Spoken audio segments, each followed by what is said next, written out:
უღრან ტყეში რომ ხე დაეცეს და იქ არავინ იყოს, ამ დაცემას ხმა ექნება თუ არა?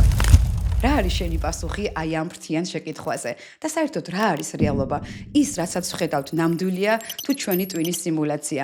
დღეს გვაქვს ძალიან საინტერესო ეპიზოდი, სადაც გაიგებ ტვინზე ისეთ ამბებს, რომ შეიძლება მითხრა, არა, ეს ვერ იქნება სიმართლეო, მაგრამ კვირდები ყველაფერი, რასაც ამ ვიდეოში ნახავ, არის სამეცნიერო ფაქტები და არა ვიღაცის ინტერპრეტაცია.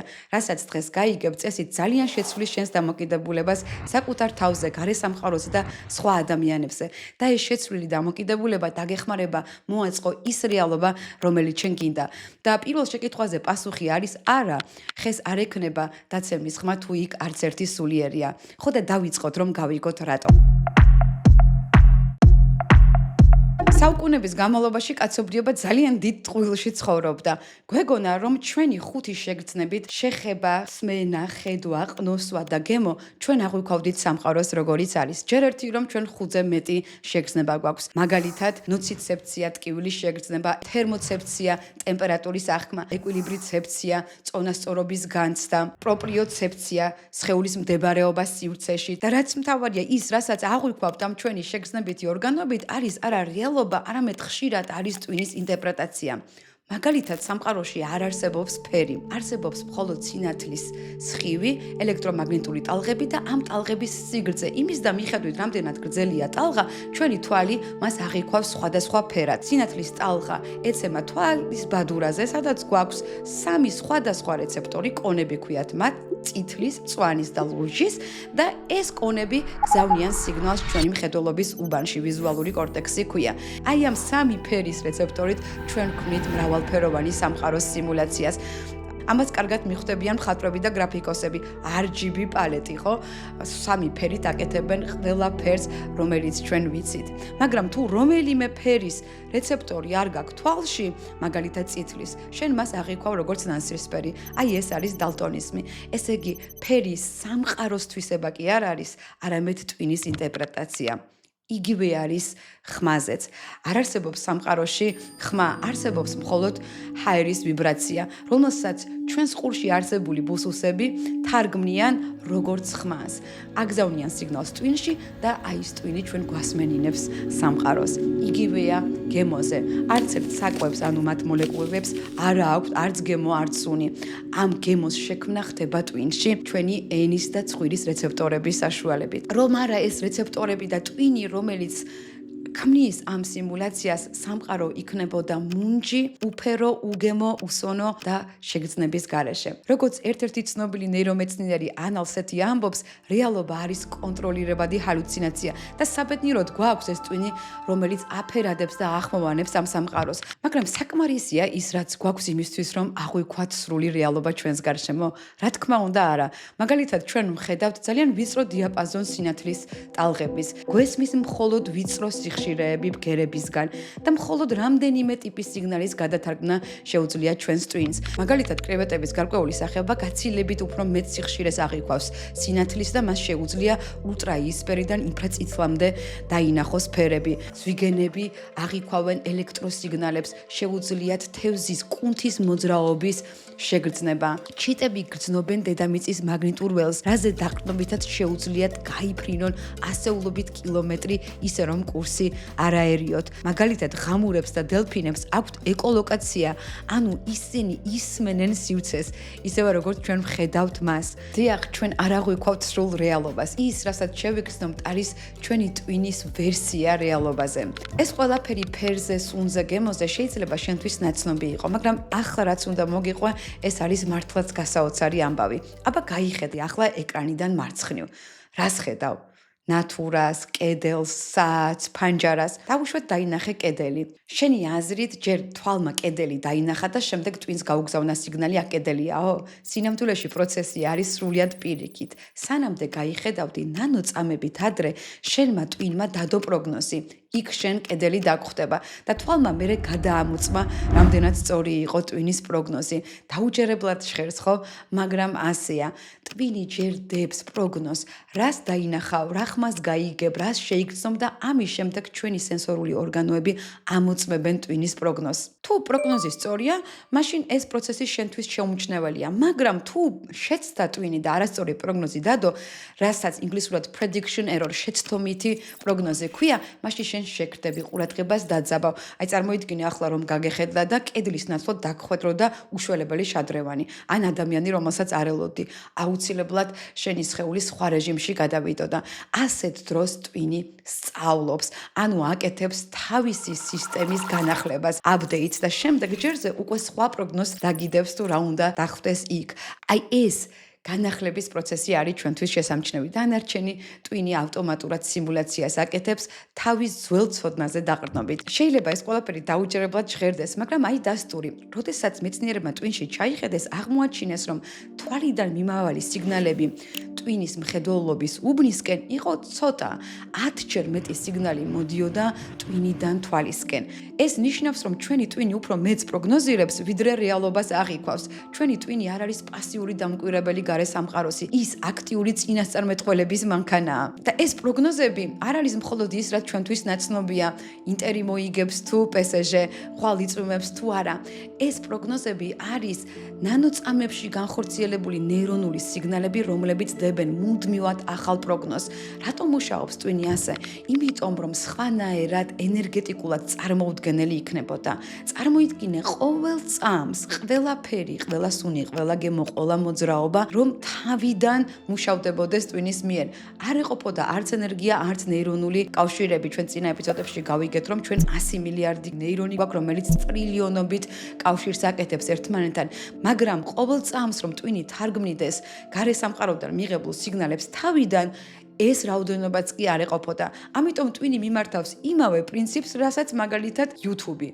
როდესაც კადრებს აგზავნის ახლა შენთან, აგზავნის არა მთლიან კადრს, არამედ მხოლოდ სხვაობას წინა კადრთან. ეს მუშაობს ადამიანის ტვინიც, ის მხოლოდ აფიქსირებს სხვაობას, დანარჩენი შევსებულია მისი მეხსიერებით და წინასწარი ვარაუდებით.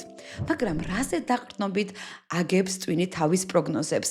როგორ ქმნის თავის მოდელს? რა თქმა უნდა, წარსულ გამოცდილებაზე დაყრდნობით. აი შეხედე ამ სურათს, რას ხედავ? დაიძაბა ხო შენი ტვინი, შეიძლება დისკომფორტიც იგრძნო, იმიტომ რომ ვერ დადო ყველაზე კარგი ვარაუდი, რა შეიძლება იყოს ეს აბსტრაქტული ფორმები. მაგრამ აბა ახლა ამ ფოტოს შეხედე. ახლა ტვინმა აღიქვა და ახლა როცა შეხედავ იმ აბსტრაქტულ სურათს, შენ ყოველთვის დაინახავ ფუტკარს, იმიტომ რომ ტვინს უკვე აქვს გამოცდილება და სტატისტიკურად აი ამ ფუტკრის იმიჯი ყველაზე დიდი ალბათობით შეესაბამება იმ შავთეთ აბსტრაქციას და ყოველთვის ტვინი ამ ფუტკრის სიმულაციას აირჩევს. ტვინი ყოველთვის ირჩევს იმ ვერსიას, რომელსაც ყველაზე მაღალი სტატისტიკური ალბათობა აქვს ასახოს რეალობა. თურმე ეს სტატისტიკური აზროვნების უნარი ჩვილ ბავშვებსაც კი აქვთ. ასეთი ექსპერიმენტი ჩაატარეს 6-დან 8 თვის ბავშვებში. მათ აჩვენეს ორი გამჭვირვალე ყუთი, ერთში ეყარა ვარდისფერი კანფეტები და ცოტა შავი კანფეტი, მეორეში ბევრი შავი კანფეტი და ცოტა ვარდისფერი კანფეტი. ბავშვებს ვარდისფერი კანფეტები ურჩევნიათ. შემდეგ ექსპერიმენტატორი იღებდა თითო ყუთიდან ერთ კანფეტს, მაგრამ ისე, რომ ბავშვი კანფეტის ფერს ვერ ხედავდა. აი ხელში იჭერდა ასე. და მერე ეკითხებოდა ბავშვს, რომელი კანფეტი გირჩევნიაო და შედეგი ბავშვები უფრო ხშირად ირჩევდნენ იმ კანფეტს, რომელიც ამოღებული იყო იმ ყუთიდან, სადაც უფრო მეტი ვარდისფერი კანფეტი ეყარა. ბავშვებმა არ იცოდნენ ლაპარაკი, მაგრამ უკვე იცოდნენ სტატისტიკური აზროვნება. ასეა ჩვენი ტვინი მუდმივად ცდილობს დადოს სტატისტიკურად მაღალი ალბათობის ვერსია. მაგრამ უნდა გვახსოვდეს, რომ ეს ყოველთვის არ არის რეალობა, ეს უბრალოდ არის ტვინის საუკეთესო ვარაუდი რეალობაზე. და რატომ იყენებს ტვინი სტატისტიკურ მოდელს და რატომ პროგნოზირებს? იმიტომ რომ მან ყოველ მომენტში უნდა მოგამზადოს ახალი გარემოსთვის, რომ შენი გადარჩენის შანსები იყოს უფრო მაღალი.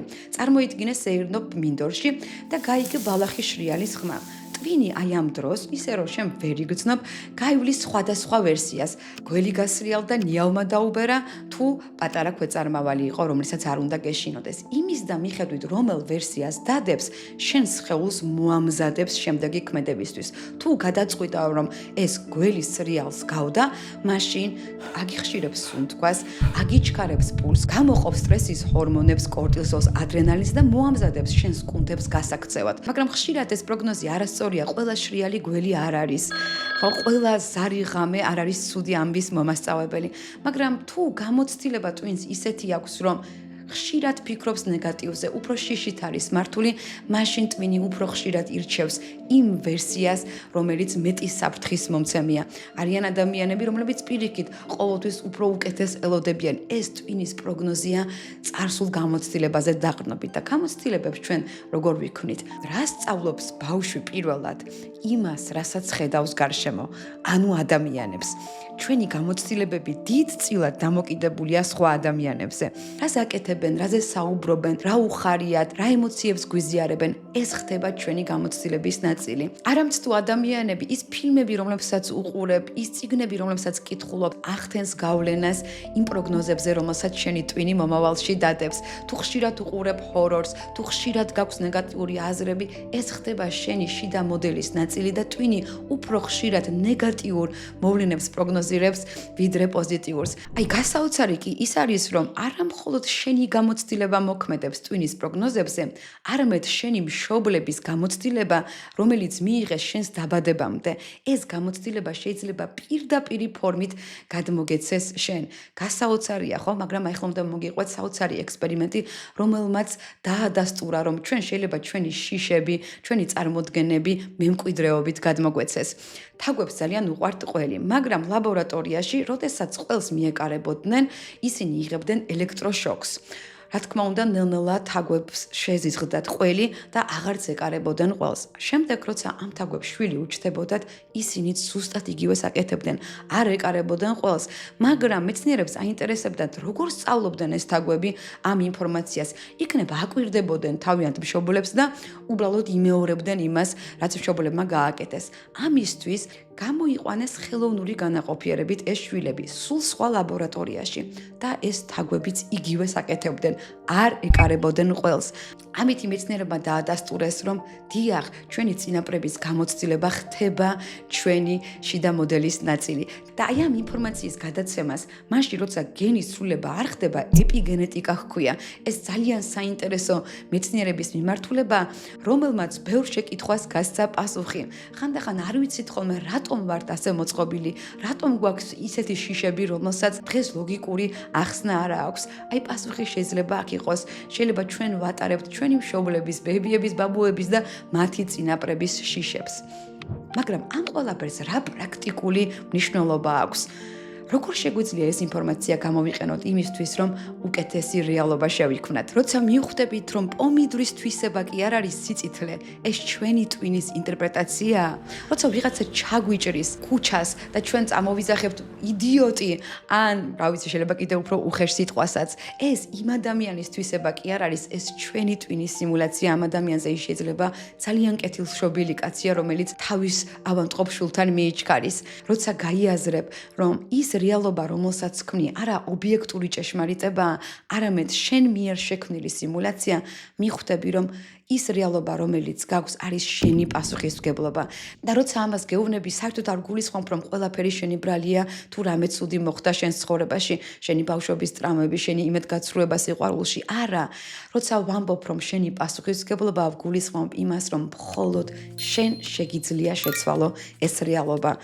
და ამას თუ გავიაზრებთ, მაშინ შევძლებთ შევცვალოთ ჩვენი გარე სამყარო.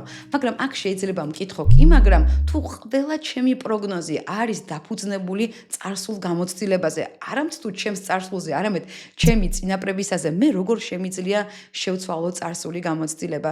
ამაზე გიპასუხებ, კი, შენ ვერ შეცვლი წარსულ გამოცდილებას, მაგრამ რასაც აკეთებ ახლა, შენი ტვინისთვის უკვე არის წარსული გამოცდილება. ამიტომ თუ შენ ვერ შეცვლი შენს წარსულს, შენ შეგიძლია შეცვალო, რას აკეთებ ახლა, რა წიგნს კითხულობ, რა ფილმს უყურებ, ვისთან ურთიერთობ, რა YouTube ვიდეოს უყურებ. ისე თუ მიგაჩნია, რომ ამ ვიდეოს ყურება შენთვის სასარგებლო იყო, მოიწონე ეს ვიდეო და დამიწერე კომენტარი. მადლობა წინასწარ. ასე რომ ის, რასაც აკეთებ შენ დღეს, ხდება შენი ტვინის მოდელის ნაწილი ხვალ. ამიტომ შეცვალე ის, რასაც აკეთებ, თუ გინდა რომ შეიცვალოს შენი რეალობა. თუ გააგრძელებ ყველაფერი იმის კეთებას, რასაც აქამდე აკეთებდი, ანუ ტვინს იგივე გამოცდილებას მისცემ, ტვინიც ზუსტად იმავე მოდელს შექმნის, რომელსაც გიქმნიდა. თუ მთლიანად კმაყოფილი ხარ ამ მოდელით, ანუ იმ კინოთი, რომელსაც შენი ტვინი გაყურებინებს, გააგრძელე იმის კეთება, რასაც აკეთებდი. მაგრამ თუ გინდა რომ სამყარო შენთვის გახდეს უფრო ლაღი, უფრო ხალისიანი, უფრო სანდო, მაშინ უნდა დაიწყო ქმედებების ცვლილება დღეს. უნდა გადაწყვიტო, ვისთან ურთიერთობ, როგორ ურთიერთობ, რა გულწრფელობით ეკონტაქტები ადამიანებს და ეს ცვლილება შენი ტვინისთვის იქნება შეცვლილი პროგნოზი ხვალ. იცით რა არის ძალიან საინტერესო, რომ იმ თაგვების ნაწილი, რომელსაც ყველის ეშინოდა, რაღაც ვადაში მაინც რისკავდა და სინჯავდა ყველს. და რადგან მათი გამოცდილება სულ სხვანაირი იყო, არ იღებდნენ ისინი ელექტროშოკს, მათი მოდელი იცვლებოდა და ამ თაგვებს ისევე უყვარდებოდა ტყველი, როგორც ყველა სხვა დანარჩენ ნორმალურ თაგვს. ჩვენ შეგვიძლია შევცვალოთ ჩვენი გამოცდილებაც და ჩვენი წინაპრების გამოცდილება მხოლოდ ქმედებით, მხოლოდ ახალი გამოცდილებით და მოდი დავიწყოთ ისეთი გამოცდილებების მიღება, რომელიც გახდის ჩვენ სამყაროს უფრო ლახს, უფრო გულწრფელს და უფრო მადლიერს საკუთარი თავის და სხვების მიმართ. მაგრამ ამ ყველაფერზე კიდევ უფრო საინტერესო იცით რა არის, რომ აღმოჩნდა, რომ ემოციებიც კი ტვინის უბრალოდ შექმნილი კონცეფციები ყოფილა და როცა გაიგებ, როგორ აკეთებს ტვინი ემოციებს, შენ შეძლებ გაცილებით იოლად მართო ისინი. მაგრამ ამ ყველაფერზე მოგიყვები შემდეგ ეპიზოდში. შემდეგ სვინავ.